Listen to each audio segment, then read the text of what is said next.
Welcome to MG9 news. Kurnool జిల్లా ఎమ్మికన్నూరు నియోజకవర్గంలో వైఎస్ఆర్సీపీ ఎమ్మికన్నూరు నియోజకవర్గ ఇన్ఛార్జి పుట్ట రేణుక ఆదేశాల మేరకు సీనియర్ నాయకులు ఎర్రకోట జగన్మోహన్ రెడ్డి, ఎమ్మికన్నూరు మండల కన్వీనర్ బిఆర్ బసిరెడ్డి నియోజకవర్గ పార్టీ శ్రేణులతో కలిసి నిన్నటి దినమున సాగునీటి సంఘం ఎలక్షన్లో పార్లపల్లిలో ఏకపక్షంగా వ్యవహరిస్తున్న టీడీపీ నాయకులను అడ్డుకోబోయిన మాజీ ఎమ్మెల్యే చెన్నకేశవరెడ్డిని ఏకవచనంతో దుర్భషలాడిన సీఏ ఇబ్రహీం వెంటనే క్షమాపణ చెప్పాలని పట్టణంలో సోమప్ప సర్కిల్లో నిరసన ధర్నా కార్యక్రమాన్ని చేపట్టడం జరిగింది. ఎర్రకోట జగన్మోహన్ రెడ్డి, బిఆర్ బసిరెడ్డి మాట్లాడుతూ గత 5 సంవత్సరాలలో ఏ రోజు కూడా మేము ఎమ్మెల్యేని కించపరచడం, అవమానించడం జరిగిందా? కానీ ఈ రోజు కూటమి ప్రభుత్వంలో ఒక ప్రజా నాయకుడిని ఇలా మాట్లాడడం సమంజసం కాదు. లోకేష్ బాబు రచించిన రెడ్ బుక్ రాజ్యాంగాన్ని అమలు పరుస్తున్న పోలీస్ అధికారులను తప్పుపట్టిన వైఎస్ఆర్సీపీ శ్రేణులు ఎల్లవేళలా కూటమి ప్రభుత్వం ఉండదని పోలీస్ అధికారులను హెచ్చరించిన వైఎస్ఆర్సీపీ శ్రేణులు సాగునీటి సంఘం ఎలక్షన్లో ఏకపక్షంగా వ్యవహరించడమే కాకుండా వైఎస్ఆర్సీపీ నాయకులను బెదిరించడం సమంజసం కాదని మండిపడ్డారు. ప్రజాస్వామ్యంబద్ధంగా ఎలక్షన్లు జరిగితే కూటమి ప్రభుత్వం ఓడిపోతారు అనే భయంతో పోలీస్ అధికారులు ముందు పెట్టి ఏకపక్షంగా వ్యవహరించడం ఇది ప్రజాస్వామ్యం కాదని అన్నారు. మాజీ ఎమ్మెల్యేకి సీఐ ఇబ్రహీం వెంటనే బేషరతుగా క్షమాపణలు చెప్పాలి.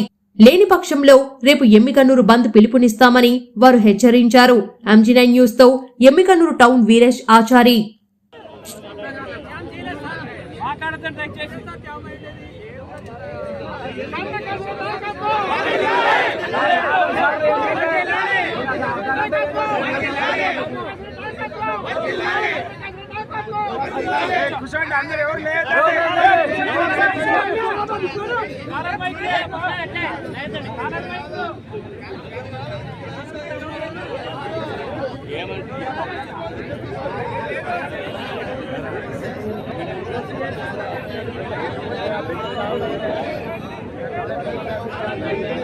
అలాగే చెన్నకేశ్వరరెడ్డి గారి అభిమానులు ఈరోజు ఇక్కడ నిన్న చెన్నకేశ్వరరెడ్డి గారిని సిఐ అనలాని మాటలని గౌరవపరిచిన సందర్భంగా ఈరోజు మా కార్యకర్తలంతా ఈరోజు ధర్నాలో పాల్గొనడం జరిగింది.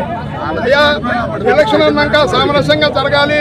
గత 5 సంవత్సరాల్లో చెన్నకేశ్వరరెడ్డి గారు రాజ్యం వెళ్ళినప్పుడు ఎవరిని తెలియాలని ఏ విధంగా ఎలక్షన్లు కూడా అడ్డుకోలేదు.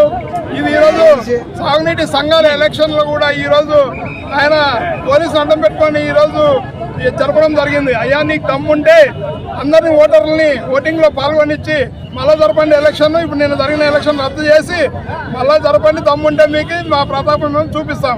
ఈరోజు ఆ సిఐ ఎవరైతే సిఐ ఇబ్రాహీం గారు చెన్నకేశ్వరరెడ్డి గారికి క్షమాపణ చెప్పాలని మేము డిమాండ్ చేస్తున్నాం.